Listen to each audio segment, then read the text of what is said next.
Welcome to the Future of Field Service podcast. I'm your host, Sarah Nicastro. We are going to be talking a bit today about the future of manufacturing. I'm excited to be joined by Jake Hall, who is the founder and content creator at the Manufacturing Millennial. Jake, welcome to the Future of Field Service podcast. Thanks so much for having me, Sarah. Yeah, thanks for being here. Okay, so before we dig in, we have a lot to cover. Before we do that, tell our listeners a bit more about yourself. Yeah, absolutely. So my background has always been in the world of manufacturing and automation. When I was a kid, I loved growing up playing with Lego. It was the mindset of building and creating that just got me excited. Fast forward years, I went to college and got a manufacturing engineering degree and a biomedical engineering degree.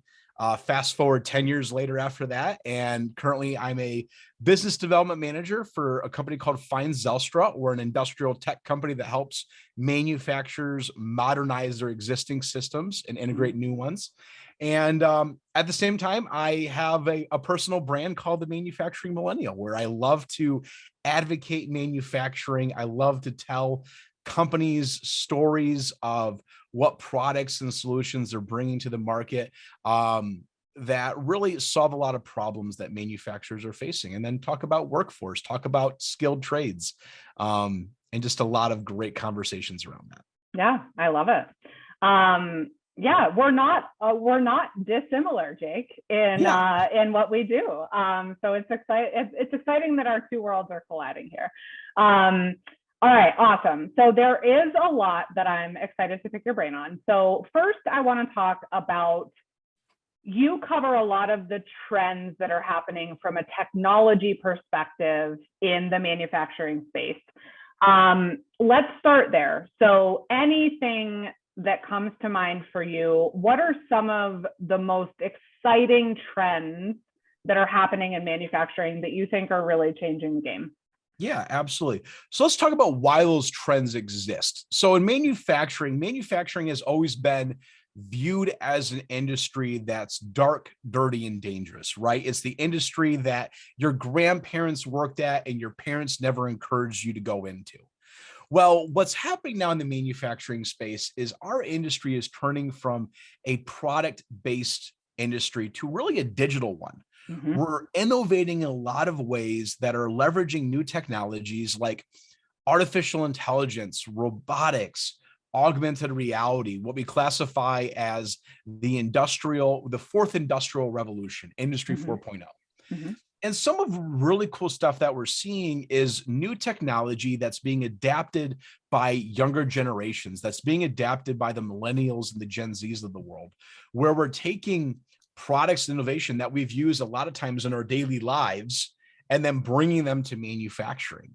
Mm-hmm. Something as simple as digital work-based instructions. In the manufacturing industry, when we're setting up a machine or doing a tool changeover or setting up a new job, a lot of times we always had these paper notebooks that we turn to a page and we find, oh, page 53, this is my process. Well, instead of doing on that manual 3-ring binder, we're using it on an app now. Mm-hmm. And what's cool about this is by leveraging all these new technologies, we're making manufacturers smarter and more efficient within their daily tasks. Mm-hmm. But more importantly, we're attracting a future workforce in the manufacturing space that is critical right now. Mm-hmm. By 2028, so within 5 or 6 years, they're saying there's going to be somewhere between 2.4 to 2.8 million jobs unfulfilled in the manufacturing industry. Mm-hmm. And a lot of that has to do with what we call the silver tsunami. It's the baby boomers that are going to be retiring in the next few years, who've been in the industry for decades, who carry all those skills, who carry all those knowledge, who carries all that knowledge. There's going to be a massive labor shortage, and we're feeling it right now. I mean, manufacturers, their biggest struggles right now are supply chain issues. Mm-hmm. Mm-hmm. And then essentially the same thing, the supply of labor. Right.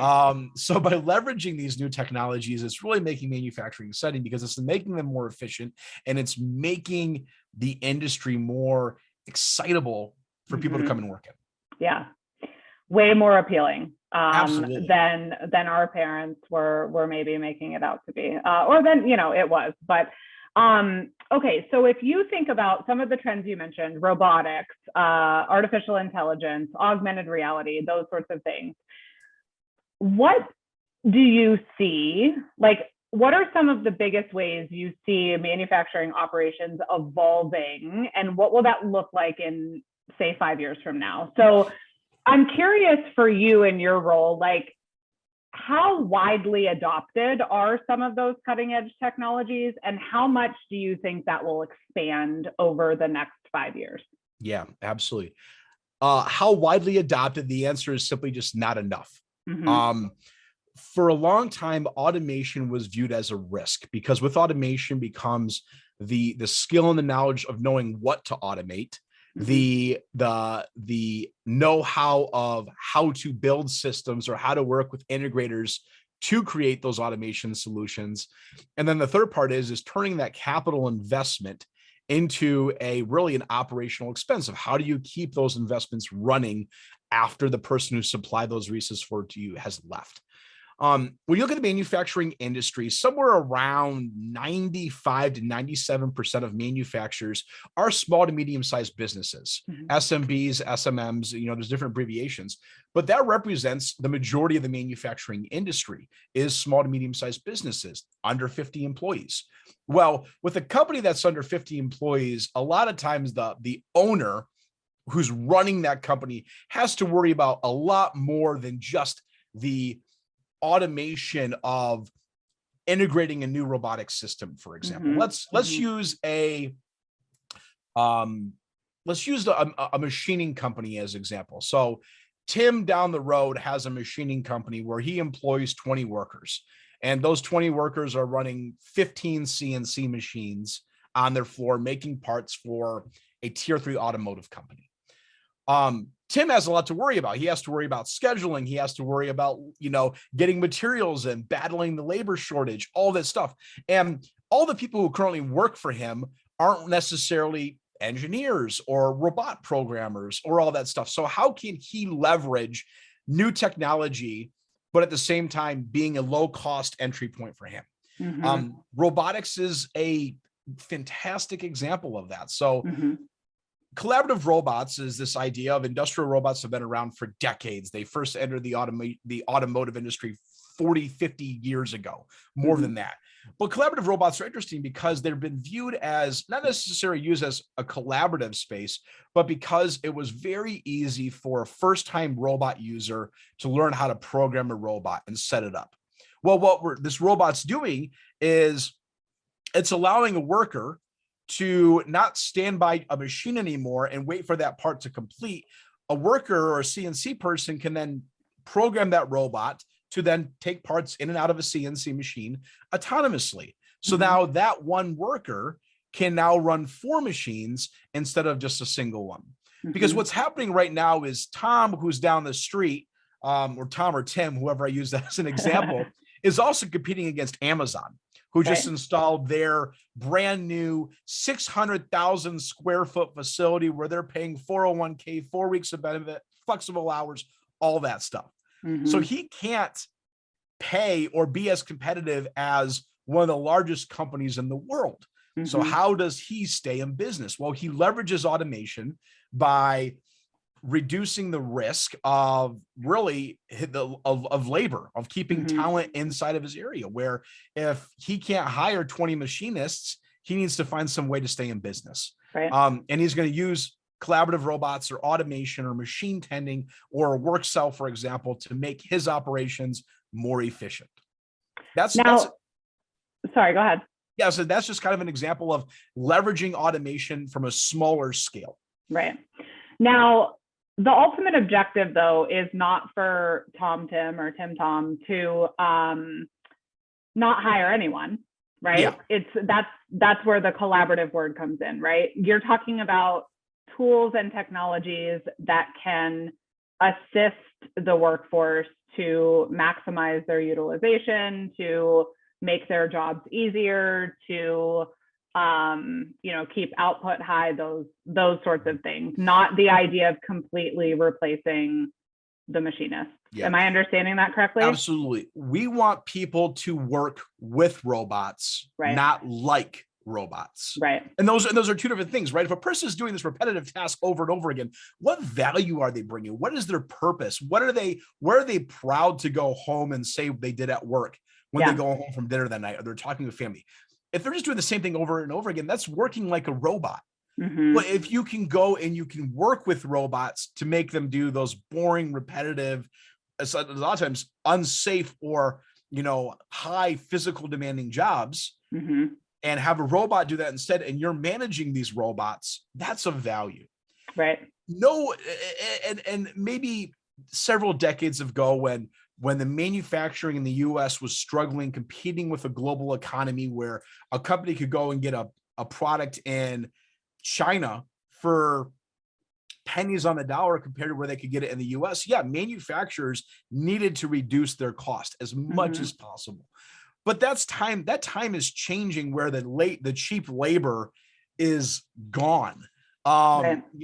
China, not to go off on, other domestic country, but China is actually integrating more robots than any other country in the world combined, because they're taking their cheap labor force and they're making automation solutions because their middle class is growing dramatically. The same thing goes back to us, where a lot of these companies are automating just for them to stay into business or for them to grow, because they can't find the labor to actually grow their business. So they're needing to automate to stay competitive. Yeah, that makes sense. And I have to assume, I mean, I don't have any statistics on this, but I have to assume that just if you look at consumption, right, it's grown significantly, which means that scaling to meet demand with manpower versus technology is not sustainable, right? I mean, we can't just scale to meet growing demand. And so the reason I'm asking some of these questions, Jake, is in a lot of ways, I cover, so even the manufacturers within our audience, we're typically talking about sort of the aftermarket aspect and servicing and things like that. But a lot of the concepts are very similar so far, in the sense of, there's this, almost fear among the workforce of automation, when in reality, there's no desire to replace the frontline workforce. There's a desire to evolve their role to be more value add, right? Absolutely.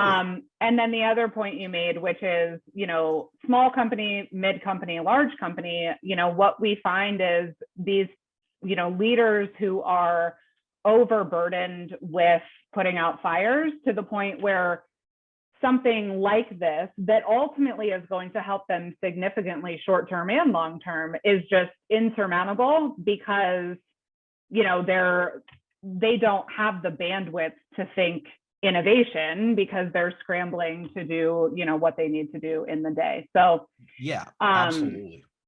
Okay, cool. So do you think then, if you had to pick like one technology trend in manufacturing that you are like most amped to track over the next 5 years, what would it be?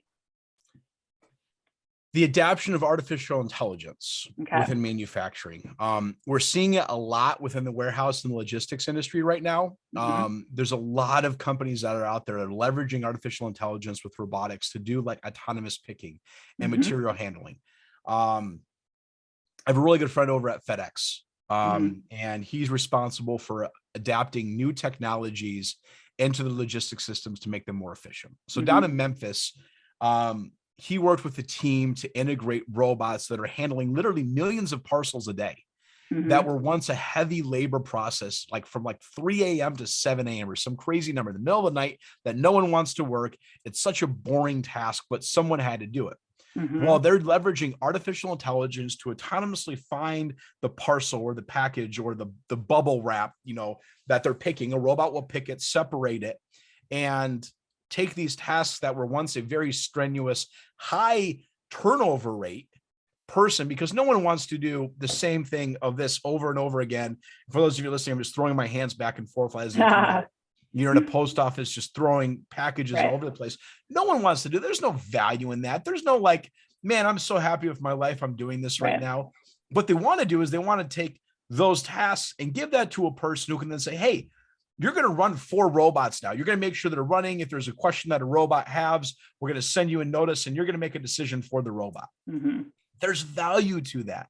But with every robot that's being integrated, it's a responsibility of a manufacturer to educate their workforce who's there, to reskill them with the tools that they need to create value back to the company. Right. And I think that's the biggest thing I always get back from my audience is, well, automation's taking jobs or low skilled jobs. And in a lot of areas, we're taking low skilled tasks and we're automating them. But it's a responsibility for the manufacturer to then take that person who does have a lot of knowledge of the processes and retool that person to then create value at a much higher, hopefully higher paid, higher value added level than what they were doing before. Yeah. Okay.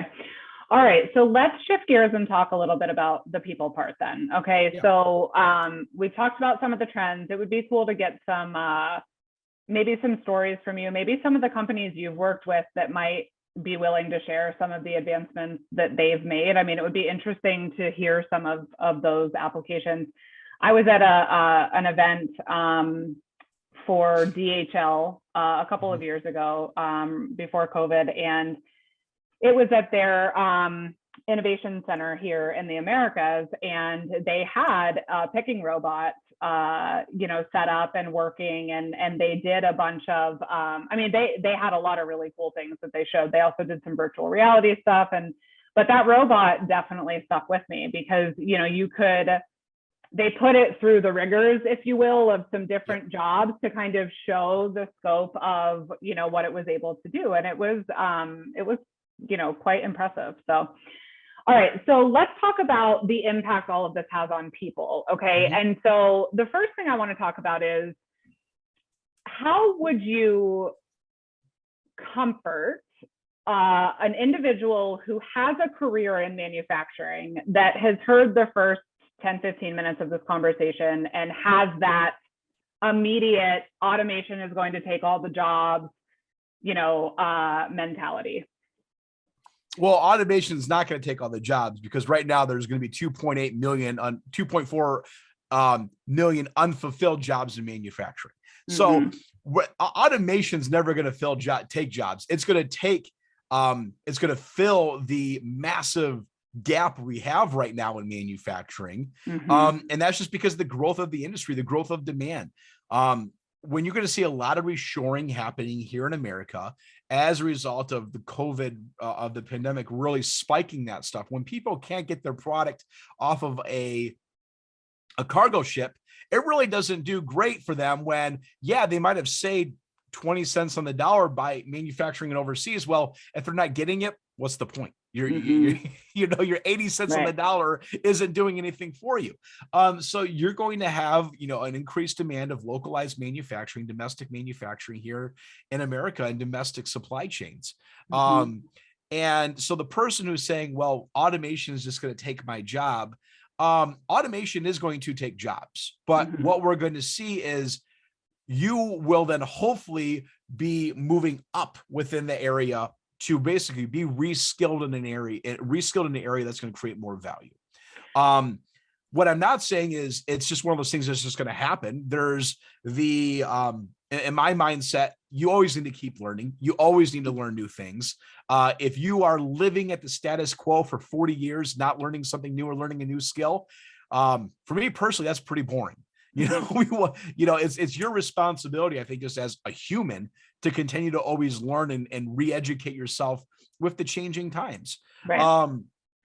So that would be my whole entire thing. And there are so many free ways for people to reskill themselves now than whatever before. In fact, you see a lot of people going back to community colleges right now for their second career. In a lot of areas, they might have went to a 4-year university and got trained in some or got an education in some liberal arts degree. They couldn't find a job better than working at a coffee shop for 5 years, and they have $45,000 in student debt.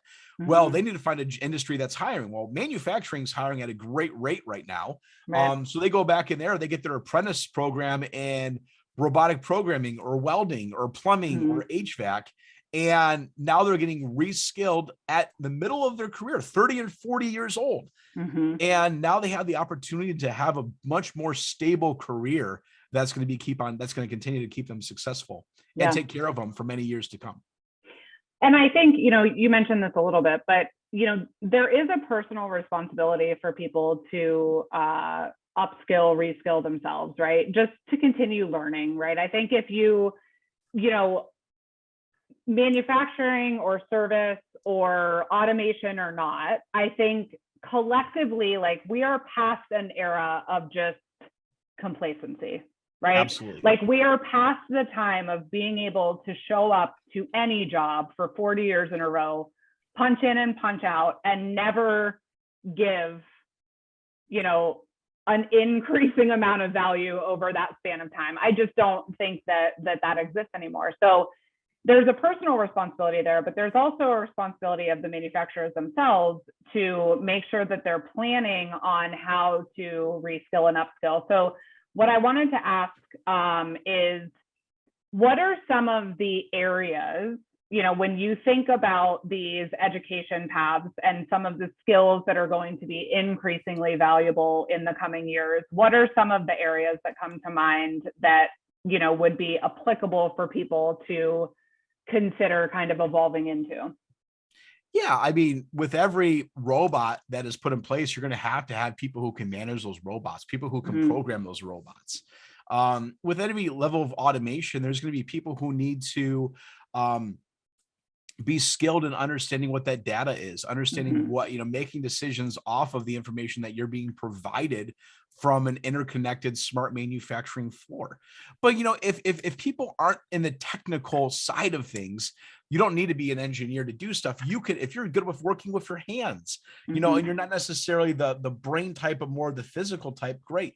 There's a lot of skilled trades out there, like welding or plumbing or being a machinist who can just work with their hands, or working in the construction industry as that becomes more modernized. It's one of those things where there's always going to be those circumstances. I recognize it, but what I don't want people to say is, oh, we're automating and things are taking my jobs. It's no, you're just choosing not to create a better job for yourself. There's always the outliers, but the outliers do not match by any means the current audience of what is viewed in manufacturing. Right. And so there may be some incumbent, employees that feel some sort of emotion around all of this change. But on the flip side of that, as you mentioned at the beginning, this evolution and the way that the process is becoming, more technologically advanced and more digital and more data centric, creates a whole new appeal for people that are, the next generation of workers. So let's kind of shift gears and talk a little bit about that side of things. Obviously, we've talked about a couple of the key elements. We're coming up against a $2.4 million or a million employee gap, right? We are coming out of a generation where, this industry and other skilled trades, we're just sort of, no, that's not the way you want to go. You want to go over here and get a 4-year degree and do this path. And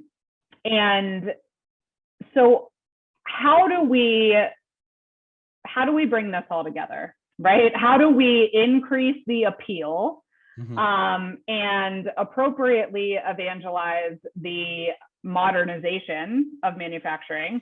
How do we let young folks know about the potential that this industry holds? How do companies find them? What are some of the elements here that you have thoughts on? Lots to cover in all those questions. Manufacturing is consistently innovating.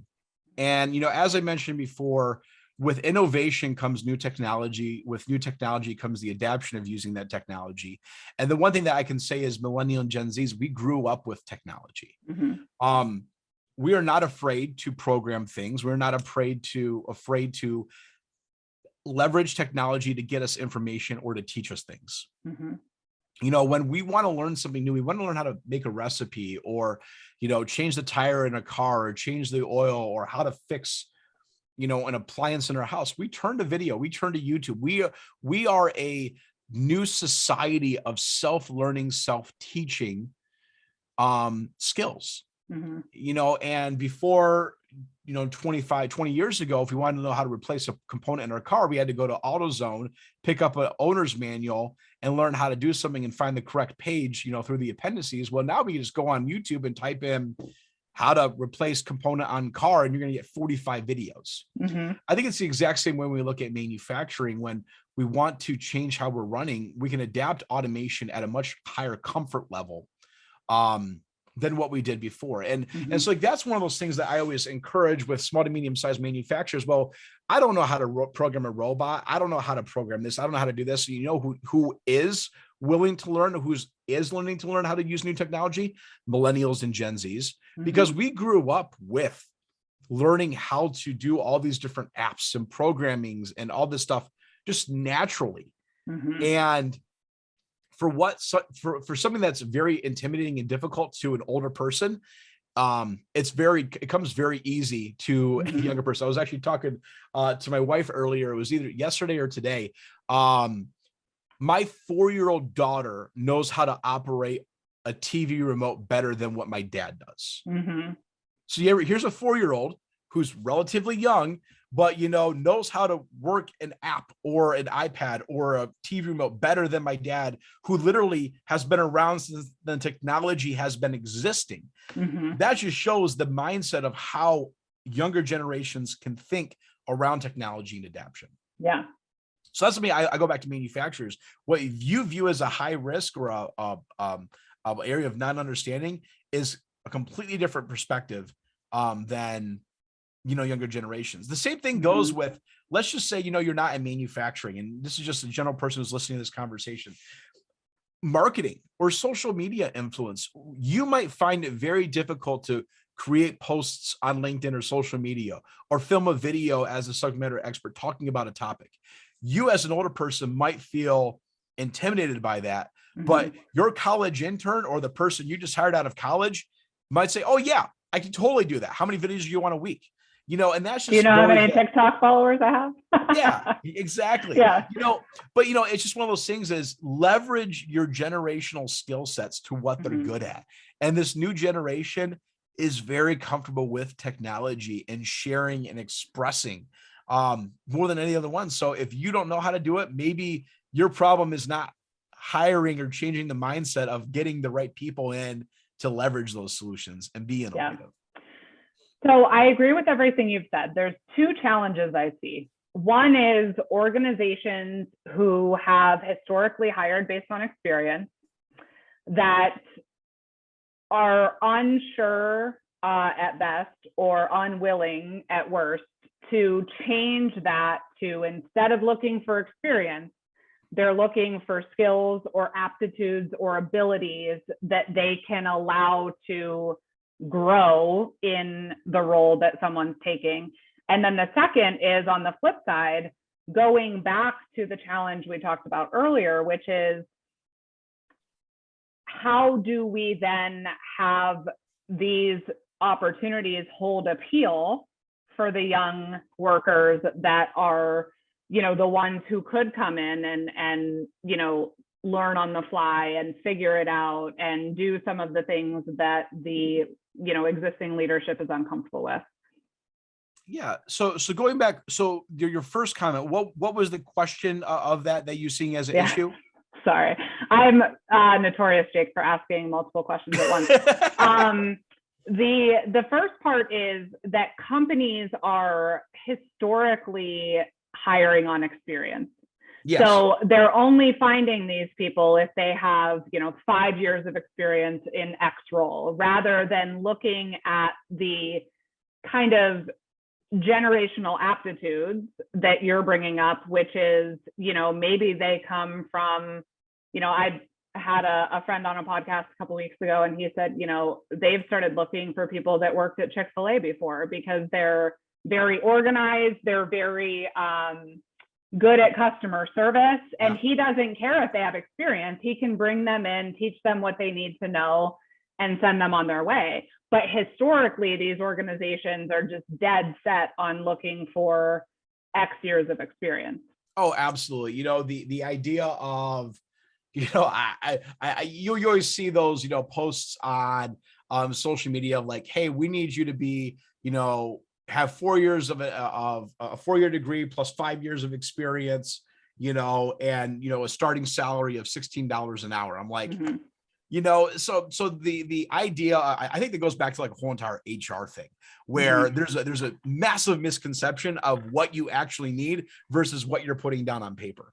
And manufacturers, I know, just with the industry that I am, need to realize that you aren't going to find your golden person to come work for you. You either need to do two options. One is you need to take employees working within your company right now and retrain and reskill them with the talent that you need to Mm-hmm. make that happen, right? If you need a person who's sufficient in programming Rockwell Allen Bradley PLCs, great. Take your maintenance tech and start teaching him how to program Rockwell Allen Bradley PLCs. Mm-hmm. That's like the first thing. If you are needing skills, but you're not investing in your employees for them to get those skills, that's like a huge red flag on your own, because Mm-hmm. you're not creating an opportunity to retrain and then retain your Mm-hmm. employees. Right. Because if another company is saying, hey, you're experienced, you're working in the industry, don't worry if you don't have the skill, we'll come and hire you, we have a training program to make that happen. Well, Mm-hmm. the person's going to jump ship and go over there because they're saying this company is going to invest in my career Right. beyond just what I'm doing now. And that's a Mm-hmm. huge thing that millennials and Gen Zs look at is it's Right. not just what am I doing now? What are you going to do to prepare me for the future? Mm-hmm. And then going back to the whole entire hiring thing, I think it just goes back to with the 2.4 million, you know, unfulfilled jobs are going to be in manufacturing. You just simply need to hire people and then teach them what they need along the way. Stop always Mm-hmm. looking for the best, you know, person and then just trying to buy them with your money. Because if Mm-hmm. your culture isn't a hireable culture, you will lose people over time, Mm-hmm. because eventually there will be another company that's willing to pay just as much as you are, but also is willing to invest in them beyond just a monetary value. Yeah. So, you know, all companies need to look at, it's not just about how much you pay them, it's about how do you invest in them. Yeah. Now, what about how we attract young people to the industry? Yeah.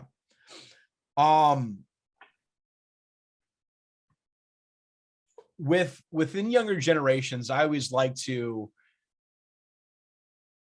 I go to colleges and I advise, you know, engineering students when they're graduating and they're looking at jobs and they say, hey, you know, who is my boss and who would I, you know, work for, and what did they do 5 years ago?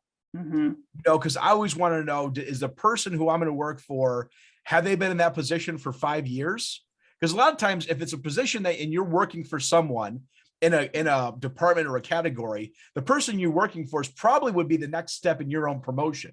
Mm-hmm. And if that person has been doing that exact same job for 25 years, you're going to get a very quick idea of, am I going to move up in that company or not?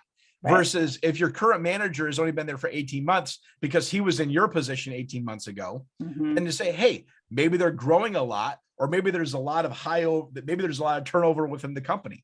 Mm-hmm. So, you know, I always like to know within a hiring process is, who is my manager? How long have they been there for? And then what is the opportunity for growth? Mm-hmm. I think that manufacturers as well need to understand their interview is their showcase. If they're not showing you how they're investing in you or how they're investing in new technology, Mm-hmm. they're not being attractive.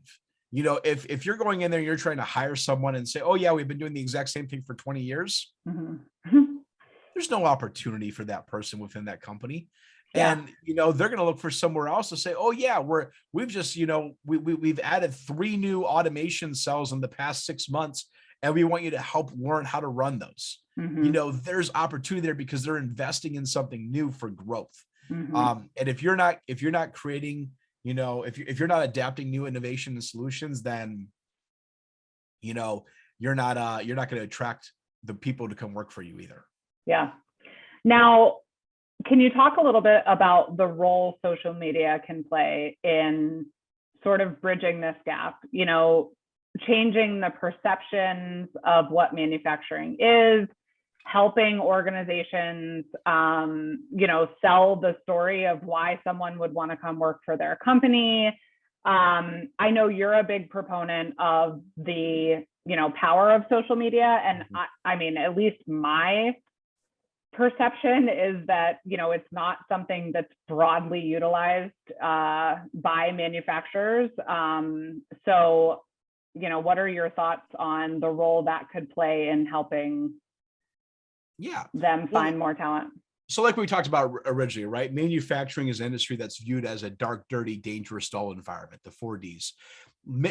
Social media is the way to begin to share the innovation that's happening in the manufacturing industry to your future workforce, which is millennials and Gen Zs who leverage social media to get their information. Mm-hmm. They don't go on websites anymore to look at stuff. They're on social media to learn about new solutions. So you as a manufacturer need to begin to create content on social media to attract your future workforce, but also for the workforce that's already in place, that's making decisions, right?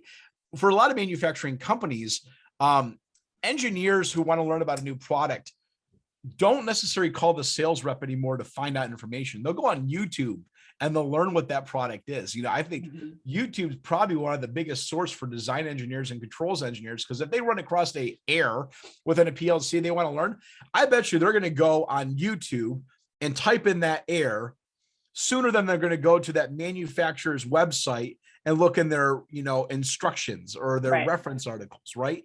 So the exact same thing was manufacturers need to leverage social media as just a information platform beyond just this idea of thinking it's just, just fancy videos. Right. It's an educational source as well. And I view social media as an educational source for me to educate the existing workforce, but also the future workforce on all the cool technology and innovation that's making manufacturing great.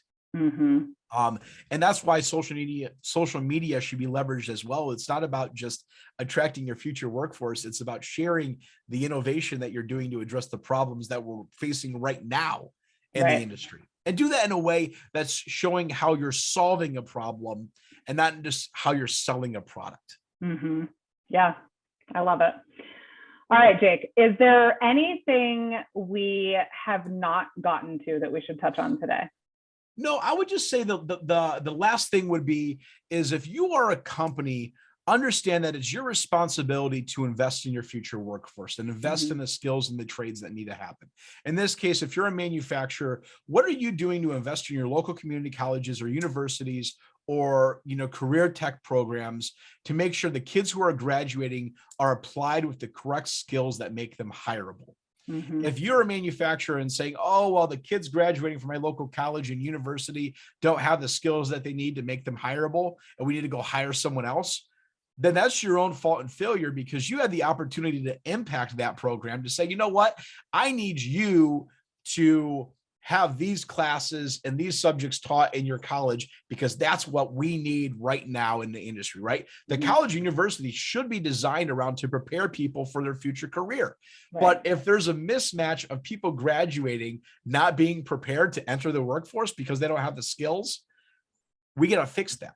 And I think the best way is for manufacturers and local companies to invest locally in their educational programs, and not just universities, your 2-year colleges and apprentice programs as well, to say, you know what, we're going to invest in them from a monetary impact, but also from an advising and a teaching impact as well. And that's what I would encourage manufacturers and companies to do.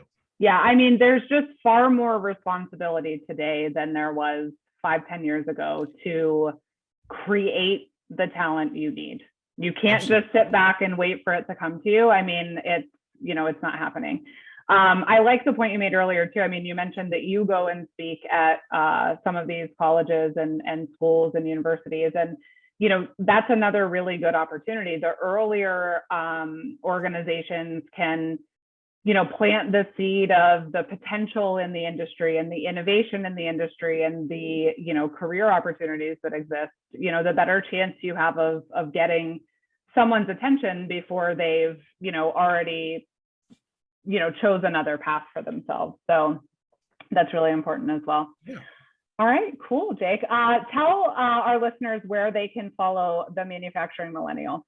Yeah, the best place is just to go on LinkedIn and search Jake Hall, or just go on Google and just literally type out the Manufacturing Millennial. I'm probably going to come up in all the top searches right away, but I'm on all social media platforms, everything from LinkedIn is my main platform, but I'm on Twitter, Facebook, YouTube, TikTok, Instagram, all social media platforms. And if you have any questions as well, you can email me directly, and that's jake@themanufacturingmillennial.com. Awesome. All right, Jake. Well, thank you so much for being here. I appreciate it. My pleasure. Thanks so much, Sarah. You can find more at futureoffieldservice.com. You can also find us on LinkedIn as well as Twitter at the Future of FS. The Future of Field Service podcast is published in partnership with IFS. You can learn more at ifs.com. As always, thank you for listening.